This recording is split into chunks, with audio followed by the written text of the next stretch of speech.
You know, one of the things we've noticed around town is tons of black and orange, but every once in a while we find some royal blue. But you know, most of our loyalty when it comes to a team is geographic based. We grow up with those teams, we fall in love with those teams, and we support those teams. But you know what?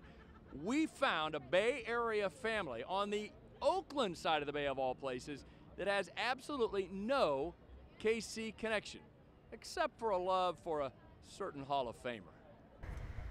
Nestled in the East Bay Hills, 1,497 miles from Kauffman Stadium, Moraga, California, Refuge Community Church.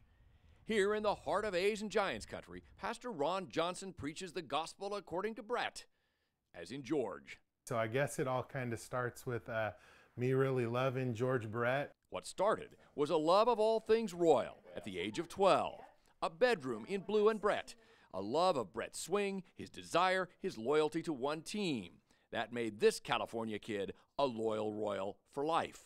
With enjoying his game came beginning to love the team that played with him and around him. And so I'm a loyal guy, and you stick with your team when that's your team. If they're winning, that's your team. If you're losing, that's your team. So. Born and raised in Northern California, Pastor Ron moved his family here to start his church 2.5 years ago. The sanctuary, a shrine to his 50-member congregation's Christian beliefs. His office, a shrine to all things Royals. This is from 2014, so these are all Royal signatures. The local A's and Giants merely a baseball byway. And for us, those teams are a way to get to see the Royals. As the Royals come to the Bay Area, we go see them. Like the time his son Micah snagged a ball from Eric Hosmer on a Royals visit to Oakland.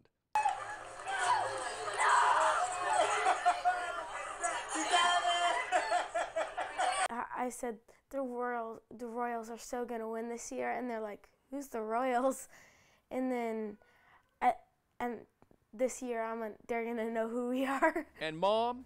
Well, no divided loyalties here. She and daughters Madeline and Emma joined their boys in reveling in royal blue. It's just who he is. That's Ron. When he loves something and he is a big fan, that is it. That's the kind of husband he is. That's the kind of father he is. A father who, as a youngster himself, did finally meet his boyhood idol at an A's game when he showed George Brett that picture of his bedroom.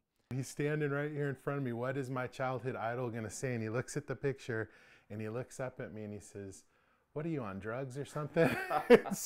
No, just high on his team. So high that when a Giants Royals World Series became reality, this husband, father, pastor just had to show his support, even if he can't afford a ticket. There he was at AT&T Park for Game 1. No matter what, this is the closest I can be, so we're here showing it. He and his son Micah actually made a pilgrimage to Kauffman Stadium in 2012. A friend had 2 free vouchers on Southwest Airlines. They chose Kansas City, so they got to see some games. As for the World Series, well, you saw him standing out front saying he just couldn't afford a ticket. Members of his congregation, Pastor Ron's congregation, started a social media campaign, gathered up about $400 in donations, and tonight, Pastor Ron was able to buy 1 ticket through the courtesy and help of his fellow parishioners and congregation members. He will be at Game 5. Pretty cool story, Phil and Abby. No KC connection. He'll be cheering for the Royals in this game tonight. When we come back, a different kind of tailgating. See you in a few. All right, John.